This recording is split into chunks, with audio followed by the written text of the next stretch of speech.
అయ్యా చూడండి అయ్యా, మిరప తోట కొద్దిగా నాటుకుంటే టమాటా చెట్లు 4 వేస్తే అది కూడా పురుగులు బట్టి పుడిచింది. చూడండి అయ్యా, రైతులు ఎక్కడుండి కోలుకుంటారయ్యా. చూడండి, రైతు యొక్క బాధ మీకు అర్థం కాలేదా? చూడండి, మన యొక్క బాధలు, మన కష్టాలు, రైతుల శ్రమ చూడయ్యా. అయ్యా చూడండి అయ్యా, ఈ టమాటాలు మేము పైరు చేస్తే కేజీ టమాటా 5 రూపాయలు కూడా మా దగ్గరకి ఇవ్వటం లేదయ్యా. 5 రూపాయలకయ్యా టమాటా అమ్మేది 3 రూపాయలు. ఏమయ్యా మా బతుకు, ఎందుకయ్యా ఈ బతుకు? చూడండి అయ్యా, మేము పైరు పండించి కష్టపడి చేసి రాత్రి మొగుళ్ళు పైరు చేస్తే ఇదయ్యా ప్రభుత్వం.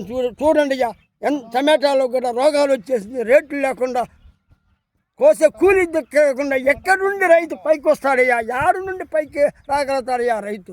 రైతు బాధ అంతా ఇంత కాదయ్యా.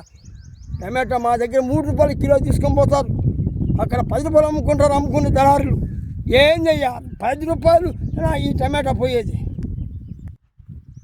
అయ్యా. ఈ మాదిరిగా ఉంటే రైతు ఎక్కడి నుండి పంట పండించి రైతు దేశానికి పంపించగలుగుతాడయ్యా? చెప్పండి అయ్యా.